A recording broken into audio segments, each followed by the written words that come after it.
जिस कौम की बच्चियां नाच गाने को अपना शियार और शौक बना लें, उनकी नस्ल से अब खालिद बिन वलीद नहीं पैदा हो सकते, नाचने वाले ही पैदा होंगे। मोहम्मद बिन कासिम नहीं पैदा हो सकते, तारिक बिन ज़ियाद नहीं पैदा हो सकते।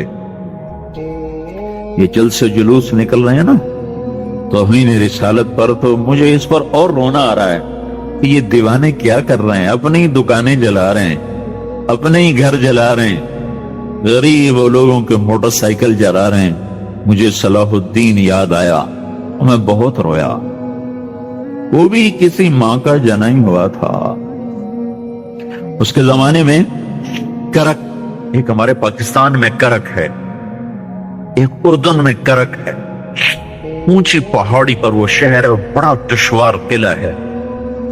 उस पर एक हुक्मरान था ईसा, उसका नाम था रिजनाल्ड।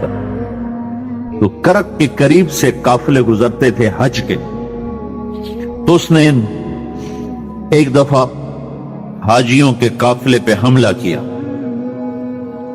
और कहने लगा बुलाओ अपने मोहम्मद को, तुम्हारी मदद कर। और सारे हाजियों को तातेक कर दिया। और दूसरी दफा उसने बहरी बेड़ा तैयार किया और मदीने पर हमला करने के लिए वो बंदरगाह तक पहुंचा यम्बू की, लेकिन मौसमी हालात साजगार न थे तो वापस हो गया। तो हित्तीन की लड़ाई हुई है फलस्तीन में, जिसमें सारा यूरोप अपनी ताकत के साथ मैदान में उतरा था और इधर तन्हा सलाहुद्दीन अयूबी रहमतुल्लाह अलैह अकेला उस लश्कर से टकराया था। और उन्हें उसमें सारी रोमन एम्पायर को शिकस्त हुई थी, तो बड़े बड़े बादशाह उसमें गिरफ्तार हुए। तो उसमें रिजनाल्ड भी गिरफ्तार होके आया।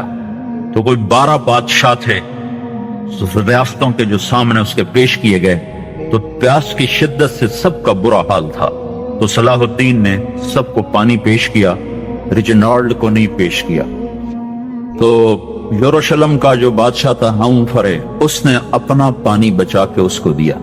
तो सलाहुद्दीन ने कहा ये पानी तू दे रहा है, मैं नहीं दे रहा हूं। इस्लाम में यह है जब किसी को पानी पिला दो तो उस पर तुम हाथ नहीं उठा सकते, ये अमन की निशानी।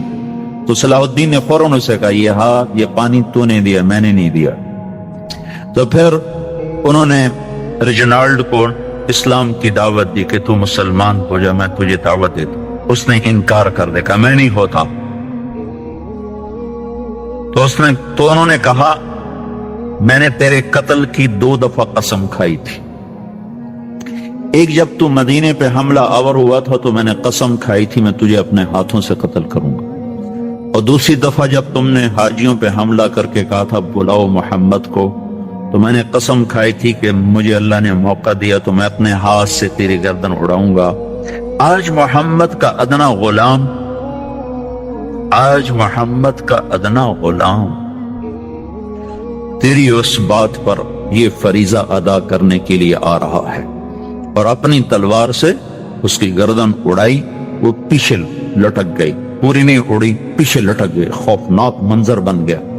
तो सारे बादशाहों पे कब कभी तारी हो। तो सलाहुद्दीन फरमाने लगे हमारे मजहब में ये नहीं है, बादशाहों के साथ हम बादशाहों जैसा ही सलूक करते हैं, पर ये हुदूद से आगे चला गया था।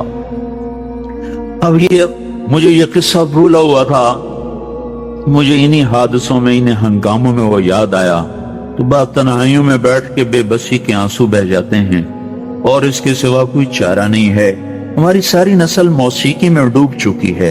जो बदन सुरताल पे थरकते हों, जो बदन मौसीकी के ऊपर हिलते हों, रक्स में आते हों, उन पे कांटे ही उगेंगे, उन पे सलाहुद्दीन का फूल नहीं उग सकता, उन मोहम्मद बिन कासिम के फूल नहीं उग सकते। बांझ हो गई है हमारी नस्ल। और ये यूरोप का शहर है जो चल गया है, हमारी बेबसी है, हमारी बेबसी है।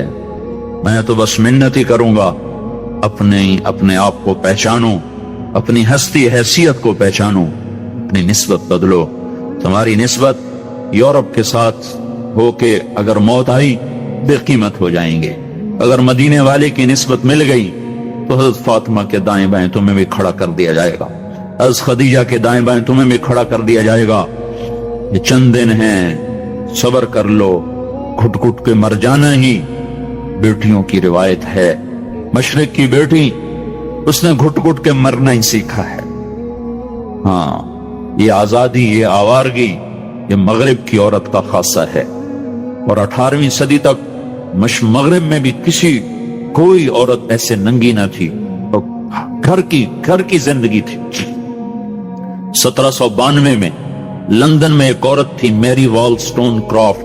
اس نے آزادی نسواں پر سب سے پہلے کتاب لکھی تھی کہ عورتوں کو آزاد کیا جائے۔ اس آزادی کا زہر ہے جو آج بھرا ہوا ہے۔